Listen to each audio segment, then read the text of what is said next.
আসসালামু আলাইকুম সবাইকে আবারও স্বাগতম। তো আজকে আমরা এইচএসসি 2024-এর জন্য পদার্থবিজ্ঞান দ্বিতীয় পত্রের যে সাজেশন নিয়ে এসেছি সেটা হচ্ছে যে টপিকগুলো আমাদের অবশ্যই করে যেতে হবে। তো এর আগে আমি একটা ভিডিও দিয়েছি অর্থাৎ পদার্থবিজ্ঞান প্রথম পত্রের উপর।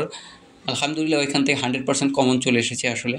তো ভাবলাম আরেকটা সাজেশন তোমাদের জন্য তৈরি করে, এবং এই টপিকগুলো হচ্ছে গভীর অ্যানালাইসিসের মাধ্যমে তৈরি করা হয়েছে। অর্থাৎ আমি আশা করি এই টপিক থেকে মিনিমাম তোমার 90% কমন পাবে, ঠিক আছে? 90% আমি গ্যারান্টি দিচ্ছি।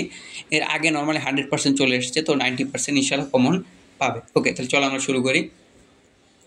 প্রথমে আছে হচ্ছে তাপগতিবিদ্যা। ওকে, তাপগতিবিদ্যার যে জিনিসগুলো আমরা দেখে যাব বা পড়ে যাব, যে টপিকগুলো, সেটা হচ্ছে আমাদের কি কি। আমরা যদি একটু লেজার পয়েন্ট দিই, এই যে তাপগতির বিভিন্ন প্রক্রিয়া ও সূত্রের ব্যবহার। বিভিন্ন প্রক্রিয়া আছে, সমষ্ণ প্রক্রিয়া, রুদ্রতাপীয় প্রক্রিয়া, সময়আয়তন প্রক্রিয়া, ঠিক আছে? এই প্রক্রিয়াগুলোর সূত্রগুলো দেখে যাব এবং অ্যাপ্লাইগুলো দেখে যাব, যে কীভাবে সূত্রগুলো অ্যাপ্লাই হয়, কখন অভ্যন্তরীণ শক্তি শূন্য হয়, এই ব্যাপারগুলো। আচ্ছা, এরপর আইসোথার্মাল অ্যান্ড এডিয়াবেটিক প্রসেস, এটা হচ্ছে সমষ্ণ, আর এটা হচ্ছে রুদ্রতাপীয়, এর কাজের সমীকরণ। ওকে, এটা আসার সম্ভাবনা অনেক অনেক বেশি।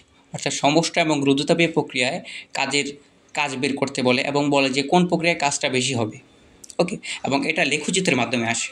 আচ্ছা, তারপর হচ্ছে এডিয়াবেটিক প্রসেসের বিভিন্ন সূত্র, মানে হচ্ছে রুদ্রতাপীয় প্রক্রিয়ায় বিভিন্ন সূত্র, ওই যে P1 V1 গামা সমান সমান P2 V2 গামা, এই সূত্রগুলো দেখে যেতে হবে, ঠিক আছে? T1 V1 গামা -1, এগুলো দেখে যেতে হবে অবশ্যই। 4, কার্নো লেখচিত্রের সাথে প্রত্যেকটি রেখার কৃতকাজ নির্ণয়, প্রত্যাবর্তী নাকি অপ্রত্যাবর্তী তাপীয় ইঞ্জিন দক্ষতা। কার্নো চক্র দেওয়া থাকবে, সেখান থেকে বিভিন্ন ডাটা বের করতে বলবে বা কাজ বের করতে বলতে পারে, বা যে রেখাগুলো আছে আমরা জানি, যে আমরা এগুলো জানি, ঠিক আছে? আমরা আলাদা করে তাও দেখাই, যে এরকম একটা থাকবে, এই যে এরকম থাকে। তো এখানে বিভিন্ন প্রক্রিয়া, এই প্রক্রিয়ায় কাজটা বের করতে বলে, এই প্রক্রিয়া বের করতে বলে, এই প্রক্রিয়া বের করতে বলে, এই প্রক্রিয়ায় বের করতে বলে। এই জিনিসগুলো আমাদের একটু অবশ্যই দেখে যেতে হবে। তারপর যেটা আছে এন্ট্রপি পরিবর্তন, বিভিন্ন প্রক্রিয়া। ওকে, এন্ট্রপিটা অবশ্যই দেখে যেতে হবে এবং এটা খুবই গুরুত্বপূর্ণ, কারণ এখানে কি বলে আমি তোমাকে বলি। এখানে বলবে যে 0 থেকে 100 ডিগ্রি তাপমাত্রায় এন্ট্রপি পরিবর্তন বের করো, ঠিক আছে? এটা বলতে পারে। বা -5 থেকে 100 ডিগ্রি সেলসিয়াস, যে কোনো কিছু বলতে পারে। তো আমরা জানি এন্ট্রপি দুইটা প্রক্রিয়া নর্মালি ব্যবহার করা হয়। একটা হচ্ছে যদি তাপমাত্রার পরিবর্তন হয়, তাহলে আমরা সূত্র জানি, ওই সূত্রটা ব্যবহার করব। এবং কোশ্চেন যদি বলে যে বরফ থেকে পানি হয়েছে, ঠিক আছে? বরফ থেকে পানি হয়েছে, পানি থেকে বাষ্প হয়েছে, ওইটার জন্য কি নর্মালি আলাদা সূত্র আছে, যেটা আমাদের বইতে দেওয়া আছে। এই সূত্রগুলো দেখে যেতে হবে এবং এই ম্যাথগুলো দেখে যেতে হবে। ওকে, প্রক্রিয়ার মাধ্যমে সবগুলো শেষে কী করে দিই আমরা, জাস্ট যোগ করে দিই। এরপর যেটা দেখতে হবে রেফ্রিজারেটর। এটা হচ্ছে জাস্ট তাপীয় ইঞ্জিন যেটা আছে, আমাদের তাপীয় ইঞ্জিন যেটা আছে এটার উল্টাটা, মানে এই তাপীয় ইঞ্জিনের উল্টাটা হচ্ছে কি আমাদের রেফ্রিজারেটর। এবং এখান থেকে কিন্তু ম্যাথ আসে, ঠিক আছে? এই জিনিসটা আমাদেরকে অবশ্যই দেখে যাবা। আর ম্যাথ না আসলে অবশ্যই আমাদের MCQ আসবে। ওকে, পরটা চলে যাই আমরা তাহলে। এরপরে দেখো স্থির তড়িৎ, যেখান থেকে একটা কোশ্চেন থাকবে। প্রথম অধ্যায় থেকে আমি বলে দিচ্ছি, প্রথম অধ্যায় থেকে দুইটাও থাকতে পারে, দুইটা আসার সম্ভাবনা অনেক বেশি।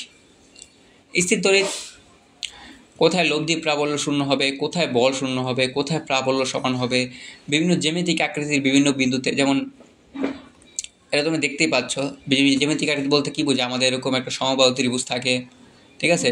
তো এটা দেওয়া থাকে A পয়েন্ট, এটা দেওয়া কত B, এটা কত আমাদের C। বলে যে এখানে প্রাবল্য বের করো, হ্যাঁ এখানে প্রাবল্য বের করো, বা এই পয়েন্টে প্রাবল্য C বিন্দুতে বা কি B বিন্দুতে বলা থাকে। আবার বর্গক্ষেত্র দেওয়া থাকে। ওকে, অনেক আকৃতি থাকতে পারে। এগুলার বিভিন্ন পয়েন্টে বিভব বের করতে বলতে পারে, আবার কি আমাদের প্রাবল্য কি বের করতে বলতে পারে। এই জিনিসগুলো একটু আমাদের দেখে যেতে হবে। সামান্তরিক থাকতে পারে, তাই না? তো বিভিন্ন আকৃতির বস্তু আসলে থাকতে পারে। আচ্ছা, এরপর প্রাবল্য ও বিভব পার্থক্য সংক্রান্ত সূত্রের সম্পর্কের অঙ্কগুলো, এই অঙ্কগুলো ম্যাথ বুঝতে হবে, এগুলো পরীক্ষা আসে খুব।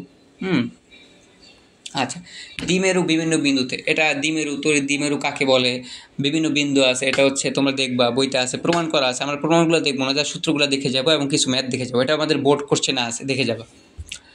ধারকের ম্যাথ, কাজ শক্তি শ্রেণী, সমান্তরাল কীভাবে যুক্ত করলে ধারকের চার্জ বৃদ্ধি পাবে, এই ম্যাথগুলো দেখে যাবা। অনেক টপিক আছে, কিন্তু এই টপিকগুলো হচ্ছে কমন, যেখান থেকে কোশ্চেন আসেই, মানে এখান থেকে কোশ্চেন আসবে না এটা ইম্পসিবল, ঠিক আছে? তো এই টপিকগুলো দেখে যাওয়া, এবং এখান থেকেও দুইটা সৃজনশীল থাকতে পারে। এবার চলতরিতে চলে আসি আমরা। চলতরিতের প্রথমে যে ম্যাথগুলো করবো আমরা, অ্যামিটারে পাল্লা বৃদ্ধি, পুড়ে যাবে কিনা, কত মানে রোধ যুক্ত করতে, এই ব্যাপারগুলো। হ্যাঁ, তো অ্যামিটারে একটা সূত্র আমরা জানি, নর্মালি অ্যামিটারের সাথে যে শান্ট যুক্ত করা থাকে ওটা সূত্র আমরা সবাই জানি, তাই না? কী ছিল, S = আর বাই কত আমাদের n-1 এই সূত্রগুলো একটু দেখে যাবো আমরা। এটা তোমরা জানো, তাই আলাদা করে দেখাচ্ছি না, টপিক অনুযায়ী তোমরা জাস্ট ম্যাথগুলো করে যাবো, এটা হচ্ছে মেইন জিনিস। মিটার ব্রিজের সূত্র, মিটার ব্রিজে একটা সূত্র আছে P/Q = 100L - L, এটা দেখে যাবা। হুইটস্টোন ব্রিজ খুবই গুরুত্বপূর্ণ, সাম্যাবস্থায় থাকবে কিনা, তুল্যরোধ, বিভিন্ন বিন্দুতে প্রবাহ নির্ণয় করো। হুইটস্টোন ব্রিজ অনেক গুরুত্বপূর্ণ, মানে এখান থেকে কোশ্চেন থাকে। গ্যালভানোমিটার প্রবাহ সংক্রান্ত, হ্যাঁ গ্যালভানোমিটার একটা সূত্র আছে মনে রাখবা, এরকম ছিল IS/IG, এগুলো তোমরা জানো, এগুলো আলাদা করে আমি আবার কি দেখাবো, এখানে জাস্ট টপিকগুলো দেখা যায়, এই যে IS/IG = G+S/S, এগুলো আর কি। হ্যাঁ, তার বর্তনী বিভব পার্থক্য, এগুলো 9-10 তড়িৎ প্রবাহ, তুল্যরোধ, উজ্জ্বলতা বৃদ্ধি পাবে কিনা, ক্ষমতা নির্ণয়, রোধ অপসারণ করা হলে কীরূপ পরিবর্তন হবে, উজ্জ্বলতা বৃদ্ধি পাবে কিনা, এই কোশ্চেন বোর্ডে অহরহ আসছে।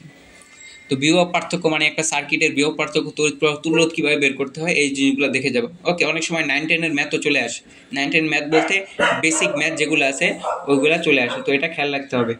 তো বেসিক জিনিস কিন্তু ভুল করা যাবে না। তারপর একটা সৃজনশীল যদি একটু কঠিন হয় কোশ্চেন, তাহলে কির্শফের সূত্র থেকে থাকবে। এই যে কির্শফের সূত্রের সাহায্যে আমরা কি করি, আমরা যে প্রবাহগুলো আছে ওইগুলো কী করি, আমরা বের করি I1, I2, I3, এই ম্যাথগুলো আমরা সলিউশন করার মাধ্যমে, সমীকরণ দাঁড় করার মাধ্যমে কী করি, সলভ করি। এখান থেকে একটা সৃজনশীল আসার সম্ভাবনা আছে। এরপর পরে চলে যায়, এরপর আছে ভৌত আলো বিজ্ঞান, যেখান থেকে একটা সৃজনশীল অবশ্যই থাকবে, এক সেট অবশ্যই থাকবে। কী করে যাব, দ্বিচির পরীক্ষার যে ম্যাথগুলো, উজ্জ্বল অনুজ্জ্বলের যে শর্তগুলো আছে, তারপর কেন্দ্র থেকে কত দূরে ডোরা পাওয়া যাবে, কতটি উজ্জ্বল অনুজ্জ্বল ডোরা পাওয়া যাবে, হ্যাঁ, তারপর হচ্ছে ডোরা প্রস্থ, তারপর হচ্ছে ডোরা ব্যবধান, পর্দার দূরত্ব, চিরের দূরত্ব, মধ্যবর্তী কোণ, এগুলো দেখে যাবা। ওকে, এগুলো থেকে কোশ্চেন অবশ্যই আসবে। হ্যাঁ, তারপর একক চিরের পরিবর্তন, এটা কিন্তু অপবর্তন থেকে কোশ্চেন থাকবে। হ্যাঁ, নর্মালি ইয়ংয়ের দ্বিচির পরীক্ষা থেকেই আমাদের বোর্ড চেক করলে দেখবো অনেক কোশ্চেন চিরের অপবর্তন থেকে কোশ্চেন নর্মালি এভাবে আসে না, তাও চলে আসার সম্ভাবনা অনেক বেশি আছে। টপিকই 3টা এখানে, তো এগুলো দেখে যাব। অপবর্তন কোণ, চিরের দূরত্ব কীভাবে বের করতে হয়, তারপর অপবর্তন গ্রেটিং, প্রতিটি চিরের প্রস্থ, রেখার প্রস্থ কীভাবে বের করতে হয়, দৈর্ঘ্য, রেখার সংখ্যা, গ্রেটিং ধ্রুবক, এগুলো সুন্দর করে দেখে যাব। এরপর আধুনিক পদার্থবিজ্ঞান, যেখান থেকে এক সেট কোশ্চেন অবশ্যই থাকবে আমাদের। হ্যাঁ, তো এখানে যে সূত্রগুলো, ওই যে বয়স বৃদ্ধি পাবে কিনা, পৃথিবীর সাপেক্ষে বয়স কত, গতিশীল ভর, দৈর্ঘ্য, ক্ষেত্রফল, আয়তন, ঘনত্ব, এগুলা দেখে যাব। হ্যাঁ, তারপর হচ্ছে সবচেয়ে গুরুত্বপূর্ণ ফটো ইলেকট্রিক ক্রিয়া। ওকে, এই সংক্রান্ত যে ম্যাথগুলো আছে, ইলেকট্রন বের হবে কিনা দেখবা, এগুলো হুবহু আসছে। তারপর নিবৃত্তি বিভবের পরিবর্তন হিসাব করো, ইলেকট্রনের বেগ, কম্পাঙ্ক, তরঙ্গ দৈর্ঘ্য, এগুলো সবগুলো দেখে যাবা। আর এক্স রে কিন্তু আমাদের আছে, ঠিক আছে, তো এক্স এর সূত্রগুলো দেখে যাবা আর 1-2টা ম্যাথ করে যাবা, তাহলে হবে। এরপর আমরা পরে চলে যাই। এরপর পরমাণু মডেল ও নিউক্লিয়ার পদার্থবিজ্ঞান, এইখানে এটা খুবই গুরুত্বপূর্ণ এবং এটা কিন্তু একটা সহজ অধ্যায়, খুবই সহজ। এখানে কি বলতে পারে, অক্ষত পরমাণু সংখ্যা বের করো, পরমাণু ভাঙতে কত সময় লাগবে বা কতটুকু থাকবে শেষে, অবক্ষয় ধ্রুবক, অর্ধজীবন, গড় জীবন, এগুলোর মধ্যে সম্পর্কের সূত্রের ম্যাথ। ভর ত্রুটি, এখান থেকে কোশ্চেন থাকে, ভর ত্রুটি বের করে বন্ধন শক্তি বের করতে বলে এবং এটাকে বলে মেগা ইলেকট্রোভোল্ট বা ইলেকট্রোভোল্ট, জুল এককে প্রকাশ করো। তারপর লেখচিত্র অঙ্কন করতে বলে, এটা দিয়ে নিউক্লিয় বিক্রিয়া শক্তি, নিউক্লিয় বিক্রিয়া যে নিউট্রন দ্বারা আঘাত করা হয়, এগুলো দেখে যাবো।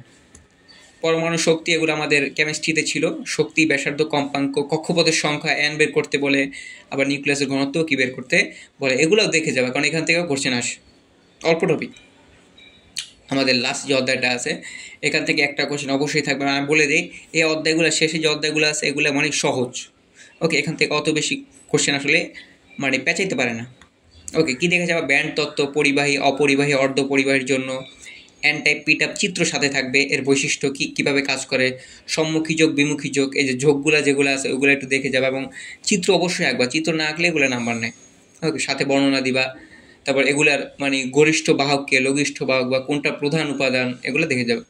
পিএন লেখচিত্র অঙ্ক, এটা আমরা দেখলাম। তারপর রেকটিফায়ার, ওকে, এটা দেওয়া থাকে, পূর্ণতরঙ্গ রেকটিফায়ার চিত্র বলা থাকে, বলে যে এখান থেকে তুমি আউটপুট চিত্র বের করো। ওকে, এগুলো আমি একটু দেখাই চিত্রের সাহায্যে, যদি একটু দেখাই, এরকম থাকে, হ্যাঁ, তরঙ্গ আকারে, তাহলে বলে আউটপুট বের করতে, যে কোনো আউটপুট এরকম হয়, তাই না? এগুলো কিন্তু তোমরা কোর্স এগুলো দেখে যাও। আউটপুট বের করতে বলে, আউটপুট। তারপর যেটা আমাদের টেস্ট পেপার বেশি আসে, এনপিএন, পিএনপি চিত্র হতে, এই যে আইসি, আইই, এমিটার, কালেক্টর, বেস, এই কারেন্টগুলো কি বের করতে বলে, চিত্র দেওয়া থাকবে। হ্যাঁ, এগুলো নর্মালি চিত্র দেওয়া থাকবে। তারপর হচ্ছে প্রবাহ বিবর্ধন গুণক, প্রবাহ লাভ, ভোল্টেজ গেইন, ক্ষমতা লাভ, আলফা ও বিটার মধ্যে সম্পর্কের সূত্র, এগুলো দেখে যাবে। তারপর কোশ্চেন আসে বিবর্ধক হিসেবে কাজ করবে কিনা, বিবর্ধকে পরিণত করা যাবে কিনা, এই ম্যাথগুলো খুবই আসে। তো এগুলো হচ্ছে খুবই গুরুত্বপূর্ণ, এগুলো আমরা অবশ্যই দেখে যাব।